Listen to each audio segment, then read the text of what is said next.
Di sebalik kebebasan yang diberikan, rakyat perlu bijak dalam menyuarakan pendapat dan tidak menyalahgunakan platform yang diberikan atas nama kebebasan bersuara.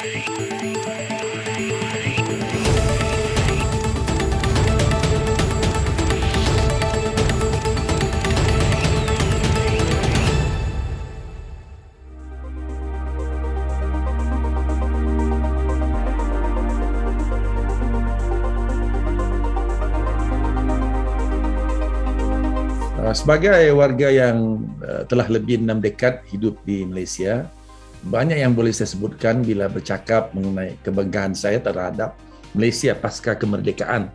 Antaranya pertama, kehidupan masyarakat majmuk yang diamalkan di negara ini, semua pihak dilihat saling memahami asal-usul, menghormati serta menerima budaya, bahasa, agama dan cara hidup setiap bangsa.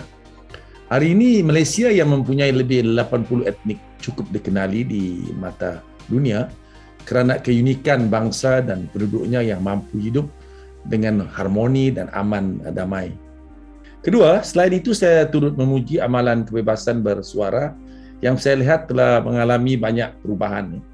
Selaku bekas Menteri Komunikasi dan Multimedia Malaysia, saya merasakan kebebasan bersuara adalah penting bagi memberi hak kepada rakyat untuk menyuarakan pandangan mereka tentang pelbagai isu, termasuk isu politik. Malaysia adalah sebuah negara demokrasi dan sepatutnya tiada halangan buat rakyat untuk menyatakan pandangan mereka. Perubahan yang paling ketara dilihat adalah siaran langsung sidang parlimen. Media lebih bebas melapor termasuk menegur kerjaan dan luahan atau idea yang disalurkan rakyat di media sosial turut didengar dan diperhalusi oleh pemimpin-pemimpin. Pun begitu, di sebalik kebebasan yang diberikan, rakyat perlu bijak dalam menyuarakan pendapat dan tidak menyalahgunakan platform yang diberikan atas nama kebebasan bersuara.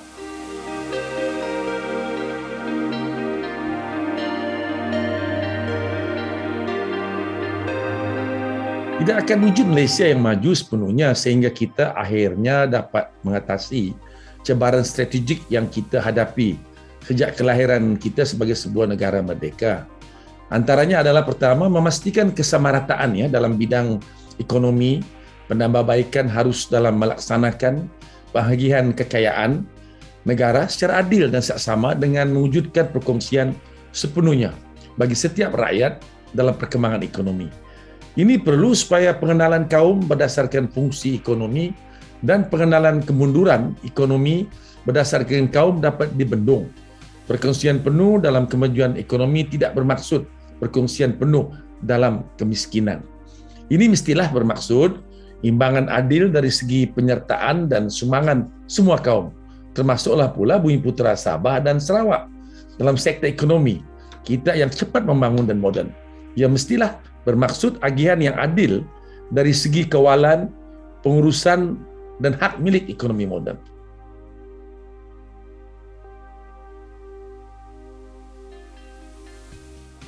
Seperti yang kita ketahui, merujuk pada Perlembagaan Hak Keistimewaan Melayu dan Bumiputera telah pun ditetapkan dan tidak boleh diganggu-gugat. Kestabilan politik di Malaysia akan amat bergantung bagaimana diimbangi kedudukan istimewa orang Melayu dan kepentingan yang sah bagi etnik lain. Jika keseimbangan ini diganggu-gugat, kestabilan politik akan tergugat dan boleh mengancam perpaduan kaum. Justru saya yakin kerajaan sedang berusaha keras bagi memastikan hak semua kaum di Malaysia terjamin dan terbelah. Penumpuan khusus dalam bidang ekonomi, pendidikan dan kesihatan melalui pelbagai dasar dan program sedang diberi penekanan agar tiada yang tersisih maupun ketinggalan.